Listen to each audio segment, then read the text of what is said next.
How you guys doing? Connor here with Caliber Whips, and today I thought I'd show you just kind of a short kind of clip on binding small bellies on whips. So what I have here is I have a piece of artificial sinew that I've singed on to the belly. So this is just the first belly of a pearl whip that I have. So what I'm going to show you is just kind of my method of going about binding. So some people do a certain zigzag pattern. So for small bellies, I prefer to kind of go at almost a perpendicular length to the whip itself and pull with moderate tension at a consistent spiral. So it looks like this. Keeping it like this prevents the artificial sinew from getting caught in the gaps of your plaiting, but also at the same time, this is really good for multiple layers. So instead of the zigzag pattern, because one issue with that is that it looks nice on the top, but really weird on the bottom when you do kind of a zigzag motion. When you do a spiral, it's really consistent all the way. So then now I'm going to go back, and we're going to go about layering it too.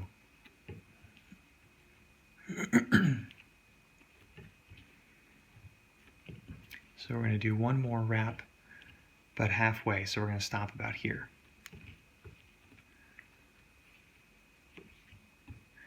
And this is just some normal artificial sinew that I got off of eBay. I think I sold the last of my sinew up on my eBay store, I'm not sure. So I'll put a link in the description if some of you guys are interested in checking that out. There we go. Now we're going to go back up. Just like that.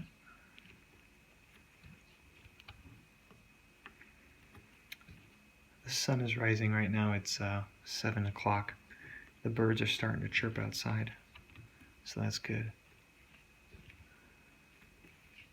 Now we're going to do one more, actually, just a little bit right there, and then we're going to call that good. Because when I pull, it kind of shrinkens. It kind of shrinks the diameter of the whip itself. So we're going to kind of compensate for that by putting a few extra wrappings here on the transition to kind of build up that base.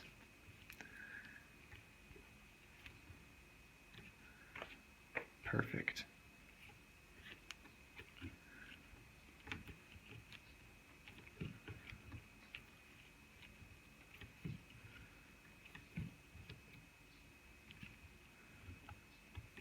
Now what I'm going to do is I'm kind of going to go up a little bit, just so, because this is a little bit squished, so I'm going to kind of compensate for that by kind of moving up a little bit.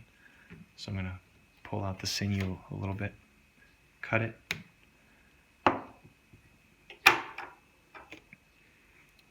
going to get my lighter on standby, and we're not binding the handle, we're just going to wrap the sinew up the handle.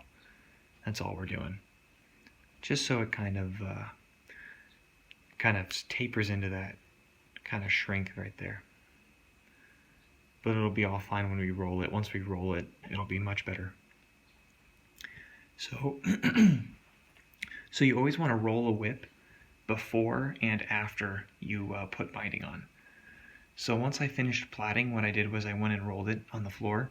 And now what I'm going to do is I'm going to roll this again, and then we're going to be good to go to plait the second belly.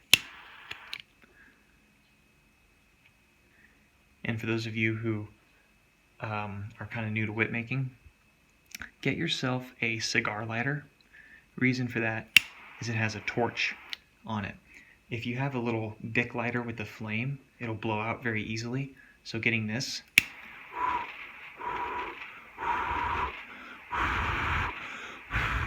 it's a lot harder to blow out. Whereas a gentle breeze will take out a Bic lighter.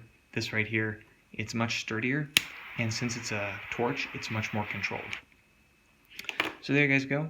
That's a little bit of a technique on binding smaller bellies. As you can see, it turned out quite nice. As I pull it, forms that nice arch, and that's what we're looking for. So thank you guys for watching, and be sure to subscribe for some more little whip clips that I have coming up in the future. So that being said, I'll see you guys in the next one.